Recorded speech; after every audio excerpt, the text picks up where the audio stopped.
That's what I highlighted. Thanks, I'm Kevin. Dan. Dan, how are you? Good evening, ladies and gentlemen. My name is Hal Shurtleff. I am the New England coordinator for the John Birch Society. I'm so glad you're able to make it to our meeting here in beautiful downtown Saco, Maine. Before I introduce our speaker, I just want to make reference to some of the materials on the table here. And one of the things, of course, is the book authored by Dan McGonigal, Execute the Laws to Restore the Republic. And Dan will, of course, be talking a lot about that book.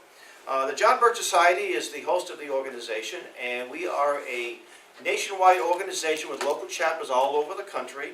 And our major thrust is to preserve and restore the United States Constitution.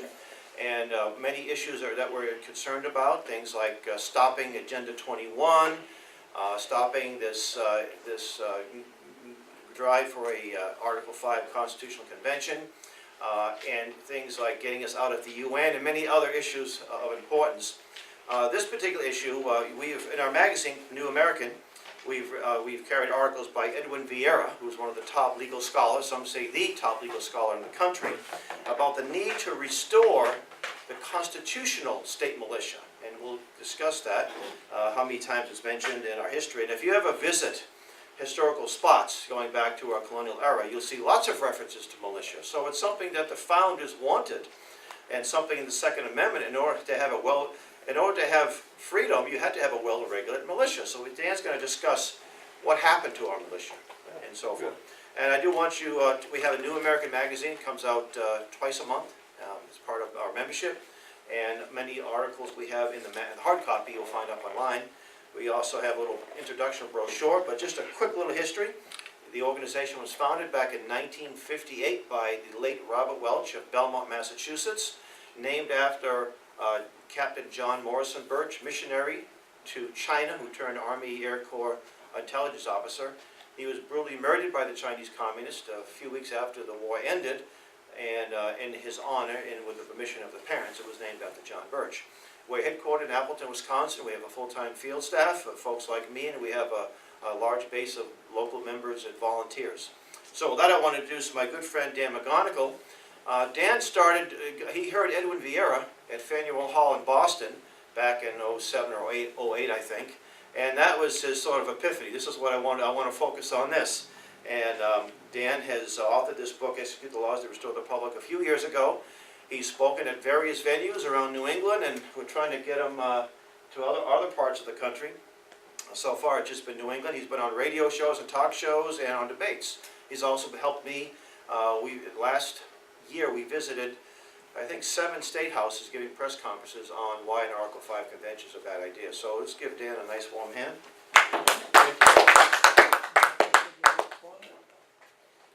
First, I'd like to thank Hal, especially Hal Shurtleff from the John Birch Society, for sponsoring these presentations that I'm giving up in the great state of Maine. I made several trips up here since last year. And the title to my book is derived from the second line down in the black text on the screen. The militia to execute the laws of the Union. So that's where I've derived the first line of the title of my book. And basically, this is going to be a very brief crash course, intro into the security enforcement clauses in the Constitution and Bill of Rights. The general goals, as I see it in American society today, are constitutional enforcement and constitutional security as the existing enumerated solutions to most of today's political and governmental problems. So, militia to execute the laws of the Union, in other words, well-regulated militia of the several states at any command level, national, federal, state, county, local, are to enforce the U.S. Constitution and the laws made in pursuance thereof, whenever necessary to the security of a free state. There's my book there, Execute the Laws. And you'll note the bottom part of the cover, I've included in my book as an editor some great commentaries by a great constitutional scholar, Dr. Edwin Vieira Jr., and he has written several books, and I'll mention a few of them a little later. And also included in my book is a reprint of an 1862 booklet, not pamphlet, booklet, by Judge Samuel Smith Nicholas, titled Martial Law. That was in 1862, I believe a year after the start of the Civil War. Now, myself, I'm also working on a couple of books. I'm looking to reprint Judge Nicholas's book, Martial Law, and I'm also planning on a book on the history, a short book on the history of the militia.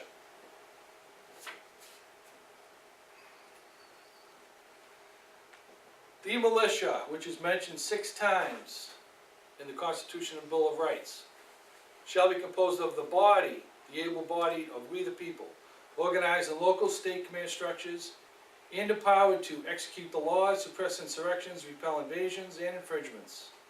Infringements is a word derived from the Second Amendment. You look up the word invasion and Webster's 1828 American Dictionary, and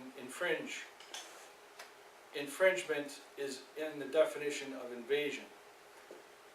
And perform other state security functions as the people of the state shall deem necessary to the security of a free state and for the common defense of life, liberty, and property, which is the purpose of civil government, common defense of life, liberty, and property. Other state functions mentioned above would include, and can include in the future, operating a future state depository in all the 50 states, upon passing state legislation restoring constitutional money in an Article 1, Section 10, Clause 1 state system, alternative to and competing with the private Federal Reserve note.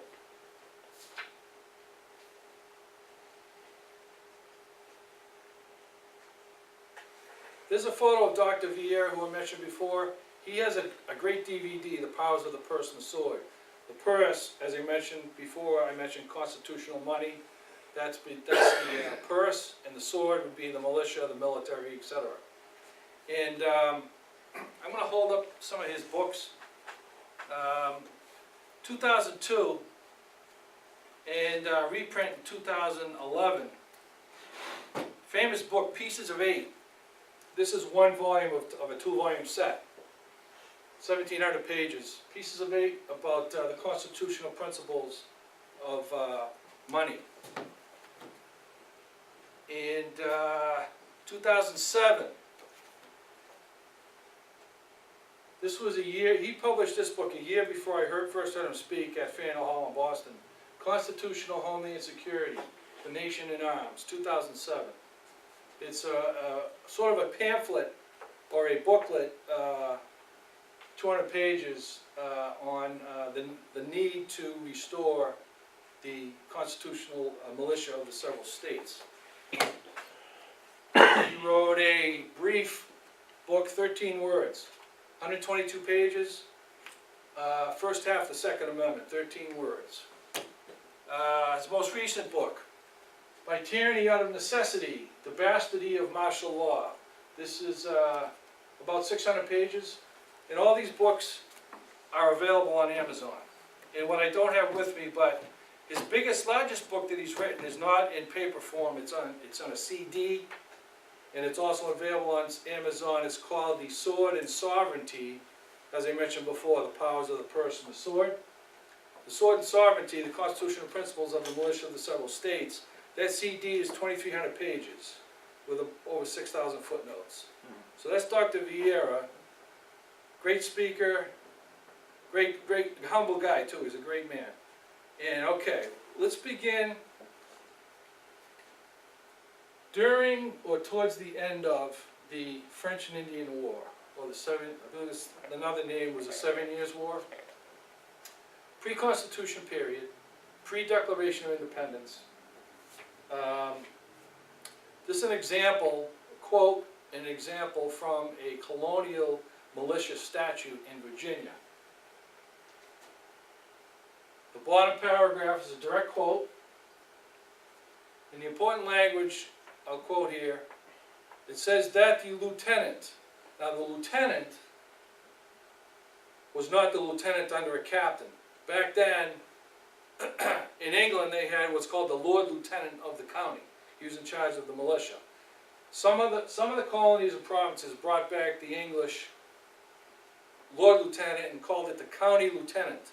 Some provinces didn't. Massachusetts didn't, but Virginia was one that did. He was in charge of the militia. He was more than just a commanding military officer. He was in charge of more than that. There was a colonel, usually under the county lieutenant. So the county lieutenant, quote, shall list means enlist or enlist, shall list all male persons under the command of such captain. The captain being the captain of the local militia company. Local being in the community, such as Lexington, Massachusetts, Concord, Massachusetts. So that's 19 years before the Declaration. Typical militia statute, all 13 colonies had very similar statutes. Okay, this is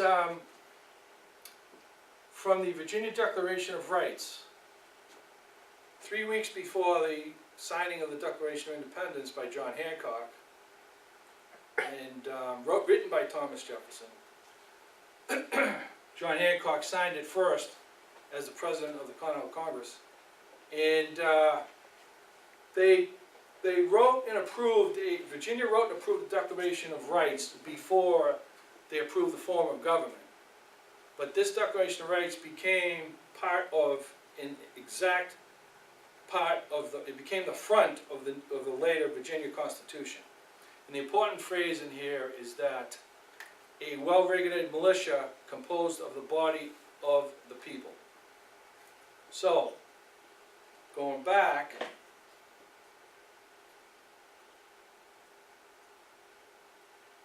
you see the county lieutenant shall list all male persons under the company captain, company militia captain. And then that's a statute, and then just before the Declaration was written, Virginia was not a state yet. They were very close to becoming a state. Well-regulated militia composed of the body of the people. The body means the able-bodied, between a minimum age and a maximum age.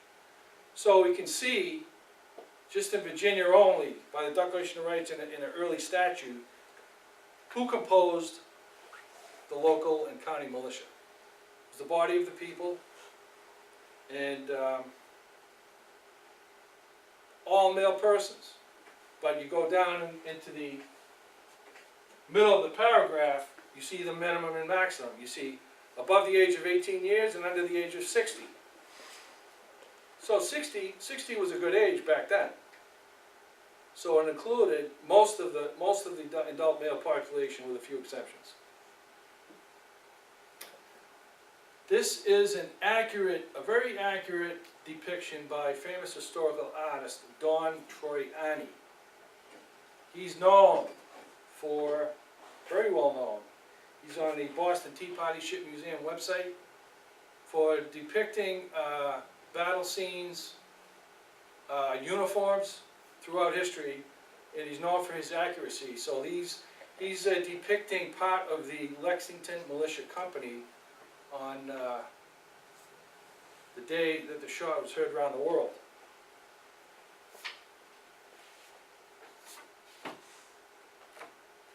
This is a famous statue of Captain John Parker, Lexington Militia Company. He, on 19 April 1775, he was that captain, and I'm assuming that that's him in the brown coat in the middle. So that's the statue on Battle Green, Lexington, Massachusetts. Sorry, Dartmouth is not the parables.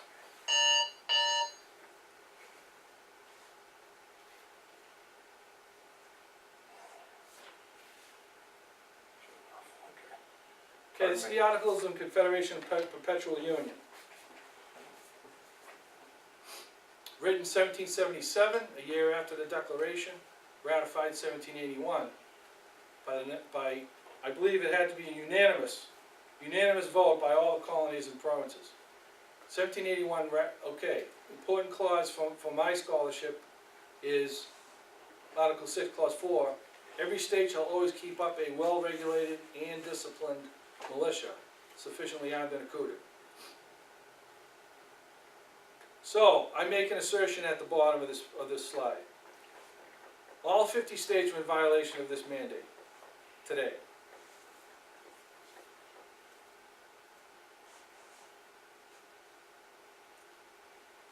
Even though we're not under the Articles, we're under the Constitution. Did this mandate change with ratification of the U.S. Constitution? No, it did not. Because I'm gonna be quoting those 6 places in the Constitution where the militia is mentioned. And you'll see that the militia of the Confederation is the exact same militia of the Constitution. You see the similar phrases, well-regulated, you're gonna see the word discipline, you're gonna see the word armed, you're gonna see no, in the Constitution the word accoutered is not mentioned, but the word accoutered is mentioned in federal and state statutes. Okay, Constitution and Bill of Rights. This is, as I highlighted with a few of you guys that were here earlier, Article 1, Section 8, Clause 15. First time the militia is mentioned in the Constitution and Bill of Rights. 2, provide for calling forth the militia. 2, execute the laws of the Union, suppress insurrections and repel invasions. Then the very next clause, and I don't know, the bottom ran off the page, unfortunately, but it says, training the militia according to the discipline, is the word discipline. That word was in the Articles. Discipline militia. Here we see it again. And the bottom says, discipline prescribed by Congress, Article 1, Section 8, Clause 16. So 15 and 16, the 2 militia clauses in Section 8. So, a couple of things about Clause 16. These are powers of Congress. Section 8 are powers of Congress. So, the preface is, Congress shall have power, and then every clause starts with the word to, capital T, to. Congress shall have power, to, so many times, 18 or so times in Section 8. So, Congress is responsible for organizing, arming, and disciplining, reserving to the states the appointment of the officers. So the fear back then was that the federal government would control the militia, but because the states appoint all the officers, the federal government cannot control the militia. And as I said,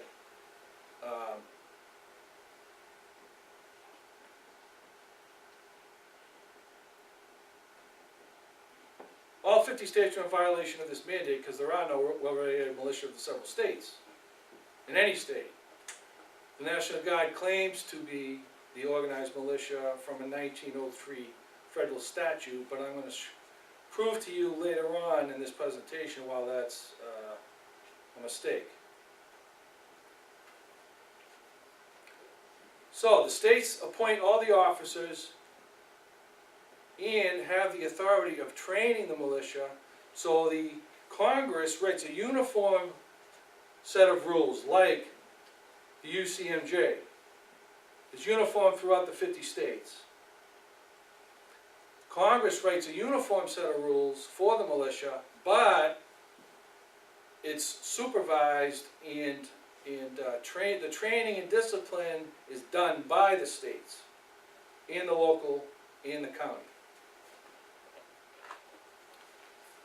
Alright, here's the 4th place where the militia is mentioned.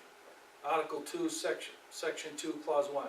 The President shall be Commander-in-Chief of the Army and Navy of the United States, comma, and of the militia of the several states. Not the militia of the United States, the militia of the several states. When the militia of the several states are called into the actual service of the United States. So every state militia can be called forth to defend the whole country from what?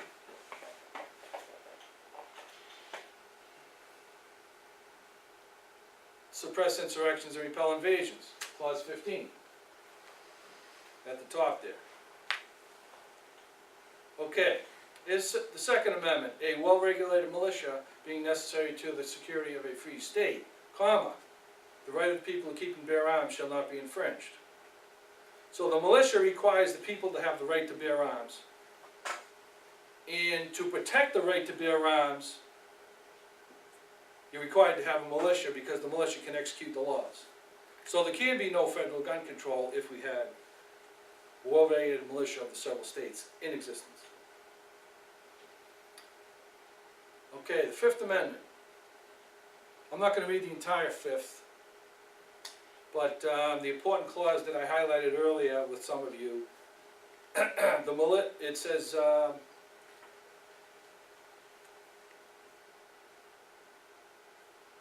there's a change in answering to various crimes, except in cases arising in the land and naval forces, that's the Army, the Navy. Army includes the Air Force. In the Navy, which includes the Marine Corps, and the Navy and the Marine Corps have their own air aviation and pilots. So, except in cases arising in the land and naval forces or in the militia, when in actual service in time of war or public danger. So it's talking about the militia, it's confirming the militia can be in service of time of war or public danger. So that's the sixth place in the Constitution and Bill of Rights where the militia is mentioned. So we have the militia to execute the laws of the Union, repeating the words of the first title, the first slide. Right, the title of the book up there. And in other words, well-regulated militia of the several states, composed of the body of the people, are to enforce the U.S. Constitution and constitutional laws of the Union. And those are derived from the Second Amendment and the various clauses cited at the bottom there, Virginia Declaration of Rights, Section 13, as you remember.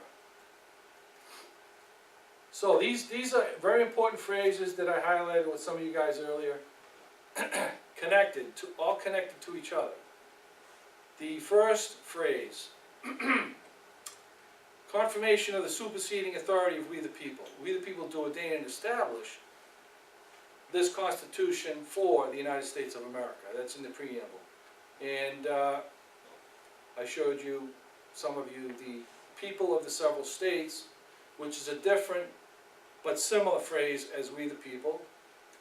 And you can see that can be swapped. It could be the militia of the several states or the people of the several states because the people control the militia. We have the common defense from the preamble and also Article 1, Section 8. We have the militia, the well-regulated militia, the militia of the several states. Those last three, or those three there, 2, 3, and 4 from the bottom, those all mean the same thing. The militia is well-regulated, but sometimes they don't say the whole thing, they just say militia. And all militia are of the several states. Sometimes they just say the militia, composed of the body of the people. This is a list of documents that I use as references and sources. And the first one was a statute, colonial statute. And this is where the National Guard marketing literature and on their websites, they claim that they originate from this statute. This is where the December 13, 1636, there was the North, East, and South regiments were formed of all the able-bodied men in the Massachusetts Bay Colony. And there were various colonies. There was the Plymouth Colony, there was the Massachusetts Bay Colony. So that was one of the earlier documents that are available online. New England Confederation of 1643.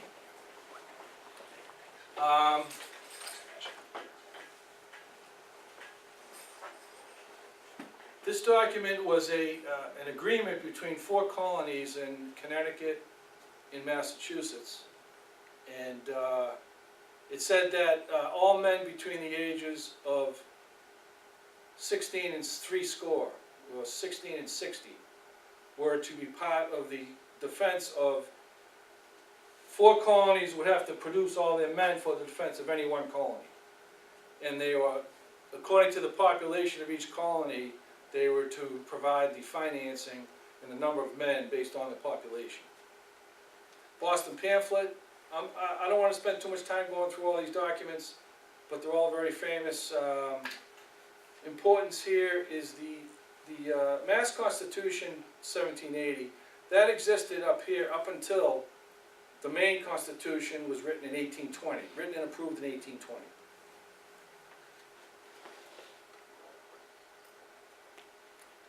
Militia powers and compositions. Militia to execute the laws, including enforcement of the Constitution and constitutional laws, suppression of insurrections on American soil, and to repel invasions and infringements. Militia composed of the body of the people. This is from this last one. It's from the Second Militia Act of 1792. The first one was regarding execution of the laws. That was May 2nd. May 8th is regarding the organization of the militia. That it confirms the body of the people. That each and every free, able-bodied white male between the ages of 18 and 45 shall be enrolled in the militia by the captain or commanding officer of the company within whose bounds such citizens shall reside. Okay. In Article 1, Section 8 and Section 10, there are 3 categories of constitutional militia organization. There's the regular military, the Army, Navy, Land, and Naval Forces. There's the militia. Those two entities, the regular military and the militia, are in Section 8. Then there's another one that was pointed out to me not too long ago, and I wasn't aware of, but now obviously I am. State troops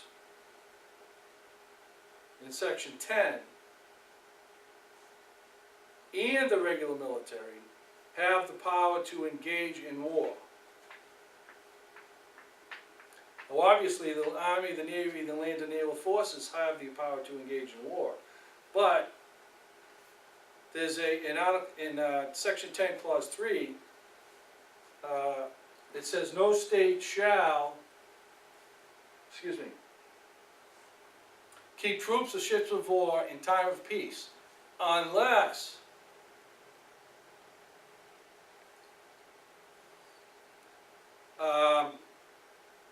or engage in war, unless that state is invaded or is in imminent danger. So that's where I'm going to talk about this a little later. The National Guard, and I'm going to cite the section of the United States Code in Title 10. The National Guard says it's the organized militia, but according to the Constitution it can't be. But where can the National Guard fit? It can fit in Section 10, in the middle there, as state troops who can't engage in war. Only the militia has the power to execute the laws, suppress insurrections, repel invasions. The regular military has the power to engage in war. State troops have power to engage in war. So those are the differences. Those are the 3 types, categories, and those are the differences between them all. Now this is the bottom sentence is something that I communicate a lot on Facebook, and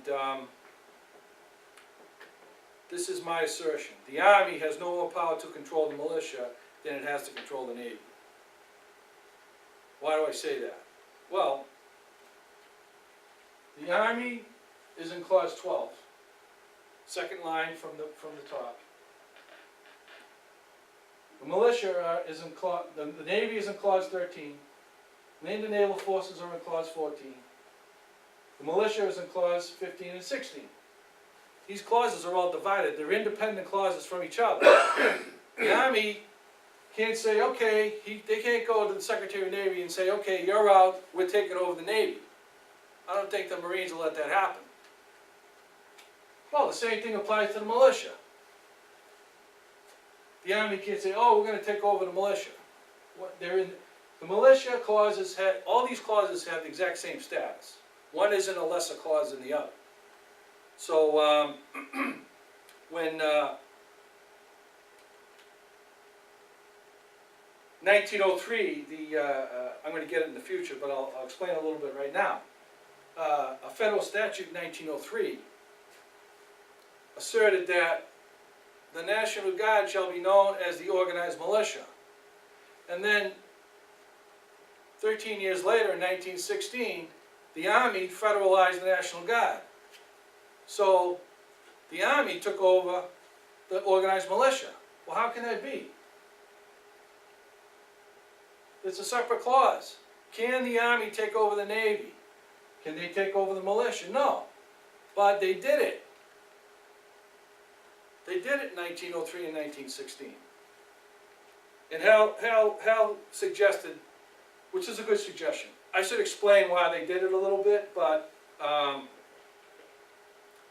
my personal opinion is that it was about central control by the federal government, the want and need on their part to have central control over the entire country.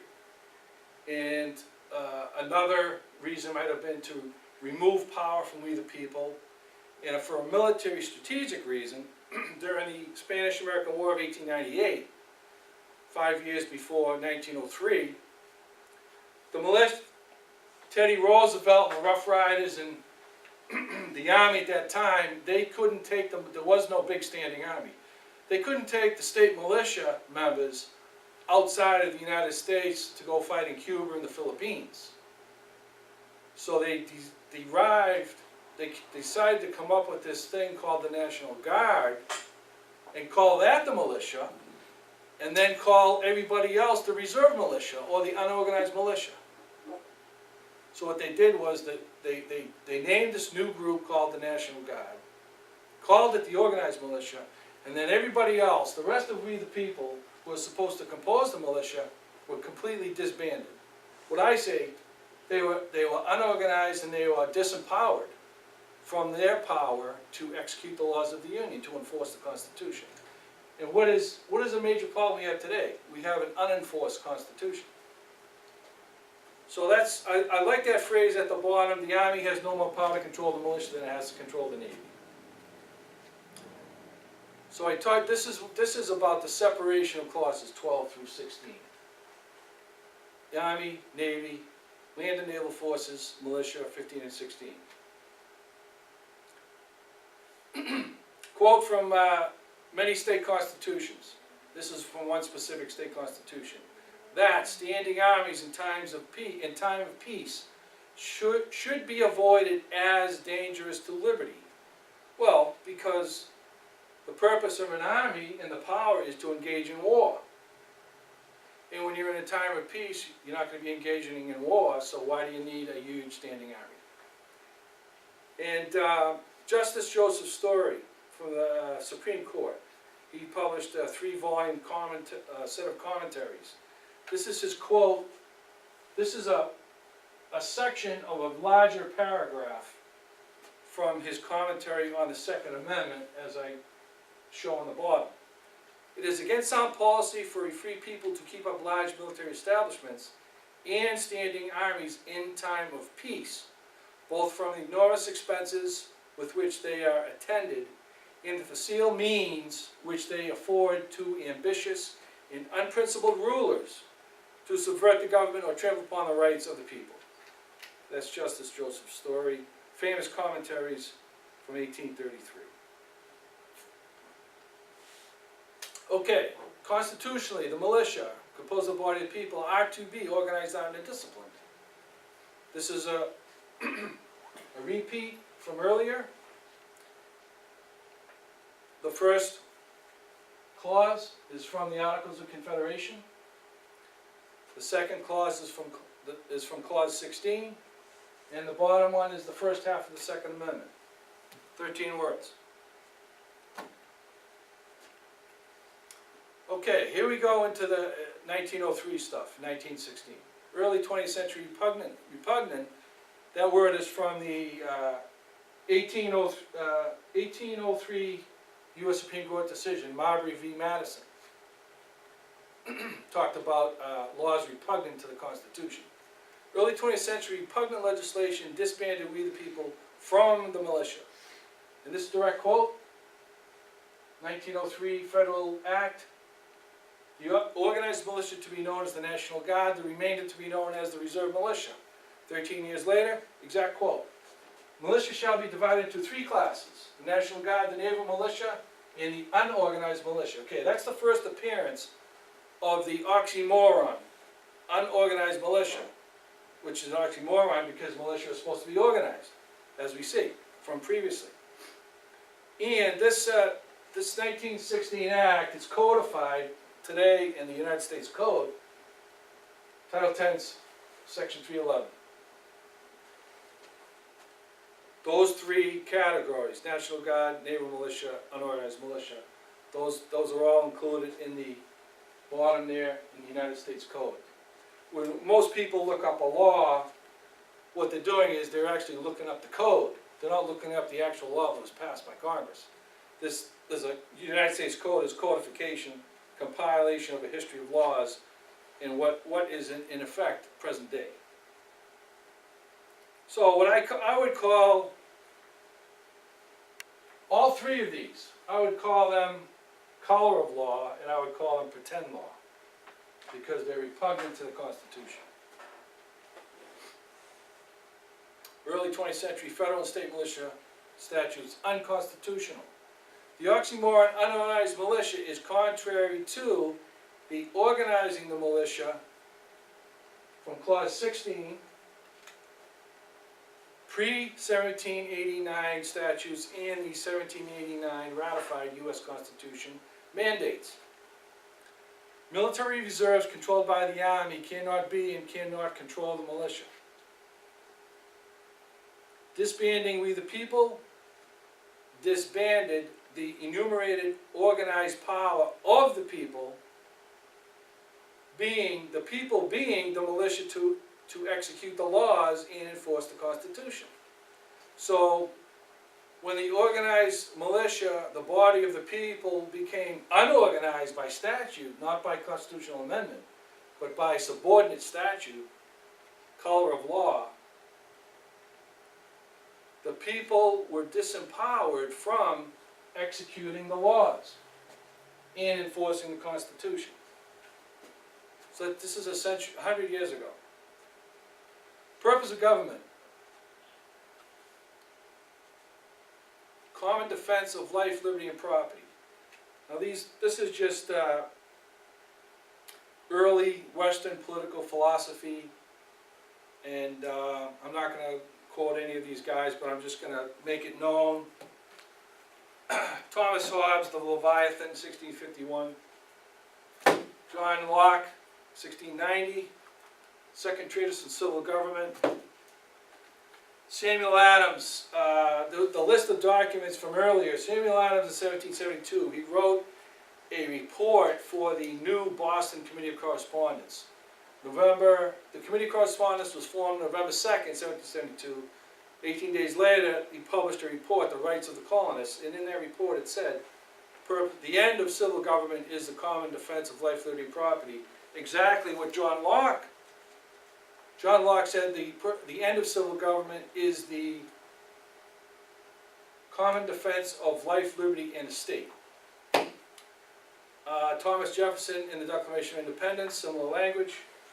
And also 1850, famous political economist Frederick Bastiat titled his short booklet titled "The Law." The purpose of government is the collective defense of life, liberty, and property. And this, John Birch Society has this, Hal has this available here, maybe, and there's another, two translations from the French to the English. There's another publication of the law by Basquiat. And then we have in the Massachusetts Constitution, which applied in Maine up until 1820, to provide for the common defense. It's mentioned twice in the U.S. Constitution, first with a small d in the preamble and with a large D in Section 8. And when talking about the right to bear arms, right to keep and bear arms, in the Massachusetts Constitution, it mentions the common defense. Common defense of life, liberty, and property, and we the people's superseding authority, being necessary to security, but are disbanded. The militia composed of the body of we the people disbanded by statute beginning in 1903. Therefore, we the people superseding powers to execute the laws, enforce the Constitution, suppress insurrections, repel invasions and infringements, such as gun control, and perform other state security functions whenever necessary to the security of a free state, it's from the Second Amendment, first half, are disbanded today. Okay, best solution, my opinion, follow historical precedents. Number two, enforce the Constitution. The various reprints of articles from the JBS's New American Magazine on Article 5 and the proposal to have a new convention. The writers of these articles are all saying, no, we don't want a convention to change the Constitution, we want to enforce the existing Constitution. So, some historical precedents we can follow. We can form official committees of correspondence, 1772 precedent, committees of safety, 1774 precedent, committees of supplies at the local and county levels. Utilize these committees politically at the grassroots level to reassert rights, such as the report written by Samuel Adams. So we're talking about writing official reports, forming an official committee at the grassroots level, writing official reports as a committee representing the people in that particular political district. So reassert rights, reassert duties, reassert powers. Communicate and publish official documents, and representing the committee's districts in official capacity, give instructions to your elected officials who hold office in various capacities in the district, be it state level, county level, local level. Here's a graphic from Committees of Correspondence. As I mentioned before, there was a report written by Samuel Adams, who was able to get a positive vote at Boston Town Meeting, as I mentioned, November 2nd, 1772. They formed the Committee of Correspondence. After that, local, county, and state committees of correspondence were formed throughout all 13 colonies. On the Avalon website by the Yale Law School, one of the many documents there, there's a document where shortly after the Boston Town Meeting formed their committee, the Virginia legislature formed a committee of correspondence. And it was for communications, as I mentioned before. Communicate and publish official documents. Publish reports, reassert rights, duties, and powers, representing the people in the district. Extended to Virginia, Patrick Henry, Thomas Jefferson, Richard Henry Lee. They were all on the committee in Virginia. This is about an 800 or 900 page book, reprinted in 1837, and it is the Journals of the Provincial Congress of Massachusetts in, you can't see it, but it says in 1774 and 1775, and of the Committee of Safety. Excuse me. So 1774, October 27, 1774, the new Massachusetts Provincial Congress was formed to take over the powers of the purse and the sword. Now, to take over the sword, one of the first things the new Provincial Congress did in October 74 was they formed a committee, appointed a committee of safety. And when Congress was not in session in 1774, 1775, the committee of safety was in charge 24/7. So that 1774 reprinted and ordered reprinted in 1837, at the 1838 at the bottom there by the Massachusetts legislature.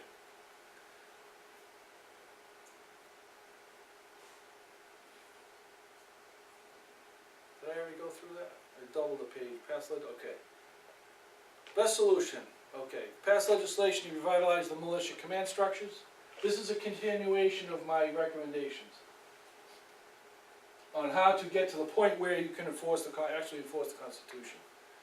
Form the committees, grassroots movement, get your legislators to pass legislation to revitalize the militia command structures at the local, county, state level, according to the existing constitutional mandates, reorganizing and re-empowering the provision to execute the laws. Pass legislation, this is a very important one, the second one. It has to do with the Federal Reserve System. Pass legislation to restore constitutional money systems in the states to adhere to the Article 1, Section 10, Clause 1 mandate. Some of you, I think the two gentlemen that left, they showed up early, and I highlighted some important clauses, and I'm going to read part of Article 1, Section 8 regarding constitutional money, because it's very important. So what we're talking about here is we're talking about restoring the powers of the sword and the purse. The sword being the militia, the purse being the constitutional money. Okay, here's that constitutional money provision regarding the states. Now we know that only Congress can coin money, but the private Federal Reserve System is now controlling the money system. So here's what the states can do. According to the Constitution, no state shall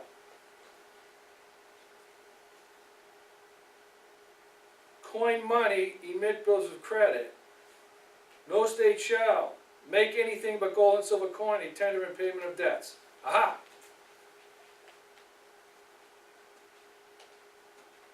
So states tendering payment of debts would be paying on agreements, paying contracts, paying agreements with suppliers, paying agreements with personnel, government personnel, salaries, employees, benefits.